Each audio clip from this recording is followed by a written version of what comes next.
মানুষ যারা কাজ করে বাইরে পরিযায়ী শ্রমিক, তারা কেউ বাঙালি নয়, পশ্চিম বাংলার নয়, তারা রোহিঙ্গা, তারা বাংলাদেশি। এই চিৎকার করে তিনি বললেন। আমি তখনও বলেছিলাম, আজকেও বলছি, ওহে বন্ধু বিজেপির বিধায়ক, যদি এরপরে তোমার মুখে যদি এই কথাটা আরেকবার শুনি আমরা বাঙালিরা বাংলাদেশি, আরেকবার যদি শুনি আমরা বাঙালিরা রোহিঙ্গা, তোমার মুখের ভিতরে অ্যাসিড দিয়ে তোমার কণ্ঠটাকে পুড়িয়ে ছাই করে দিব। তুমি এটা জেনে রাখো, এটা পশ্চিমবঙ্গ, এটা আমরা বাঙালিরা তোমার মুখে কথা বলার জায়গা রাখো না, অ্যাসিড দিয়ে তোমার মুখটাকে পুড়িয়ে দিও, তুমি এটা জেনে রাখো। আমার যে হুঙ্কার দিয়েছে বন্ধু, আমরা বলছি না যারা বিজেপি করছে তারা খারাপ।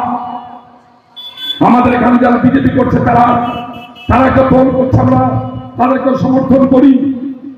নিজের দল করুন, গণতান্ত্রিক দেশ। কিন্তু বন্ধু, যে বিজেপি আপনার বাড়ির পাশের ছেলেটাকে বাংলা ভাষায় কথা বলার জন্য খুন করে, যে সাব্বির আলীকে উত্তর 24 পরগনার সাব্বির আলী বারবার করে অনুরোধ করে ধরে যখন বলছিল মহারাষ্ট্রে বিজেপি শাসিত রাজ্য, আজ থেকে 2.5 মাস আগে আমাকে ছেড়ে দাও, আমি বাংলায় চলে যাব, তাকে ধরে একটা ঘরের ভিতরে ঢুকিয়ে সেখানে কুচি কুচি করে কেটে বস্তায় ভর্তি করে তার মায়ের কাছে পাঠিয়ে দেওয়া হয়েছিল সেই টুকরো টুকরো লাশকে।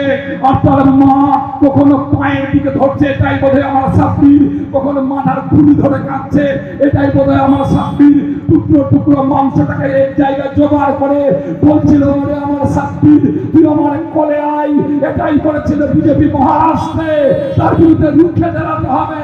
আর এখানকার বিজেপিরা যারা প্রতিবাদ করছে না, এখানকার বিজেপিরা যারা বাঙালি হয়ে বাঙালিদের সাথ দিচ্ছে না, এখানকার বিজেপিরা যারা বাংলা ভাষার সম্মান করতে পারছে না, আমি তো অনুরোধ করব আপনাদের কাছে বন্ধু, যারা এখানে বিজেপি করছে তাদেরকে ভোট থেকে বয়কট করুন, তাদের বাড়ি ঘেরাও করুন, বিজেপির পতাকা ছিঁড়ে ফেলুন, তাদের কণ্ঠরোধ করে দিন।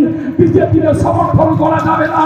যে বিজেপি সাব্বির খুন করে, যে বিজেপি মুকেশ মন্ডল খুন করে, সেই বিজেপিকে কোনো মতো সহ্য করা যাবে না। তাদের বয়কট করুন, তাদের ঘেরাও করুন, তাদের বাড়ির সামনে মিছিল করুন, তাদেরকে বুঝান যে বিজেপি আপনি করছেন সেই বিজেপি বাঙালির বন্ধু নয়। তাদেরকে বুঝান যে বাংলা ভাষা আপনি কথা বলেন, যে বাংলা ভাষাভাষীদের বন্ধু মোদী নয়, শুভেন্দু অধিকারী নয়, সে বাংলা ভাষায় কথা বলেন, সে বাংলা বিজেপিরা পছন্দ করে না।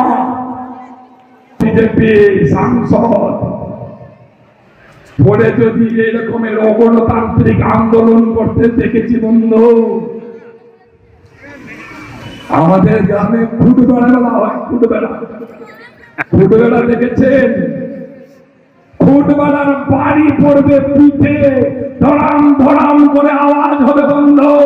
অগণতান্ত্রিক আন্দোলন আমরা বাঙালিরা সহ্য করব না, বাংলার মানুষেরা অগণতান্ত্রিক আন্দোলন সহ্য করব না। রহিম বক্সির মতো এমন নির্লজ্জ অশিক্ষিত লোক মালদা জেলার রাজনীতিতে আসেনি। তিনি আজকেও ভারতীয় জনতা পার্টির বিধানসভার চিফ হুইপ শঙ্কর ঘোষের সম্বন্ধে যে সমস্ত কথা বলেছেন, অ্যাসিড ঢেলে দেব, পিটিয়ে মারব, বিজেপির ফ্ল্যাগ পুড়িয়ে দেব, সমস্তটাই তিনি অগণতান্ত্রিক অসাংবিধানিক কথা বলছেন। এবং তার পার্টি তাকে কিভাবে জেলা সভাপতির পদে রেখে দিয়েছে, এটা ভাবতে আমাদের আশ্চর্য লাগছে।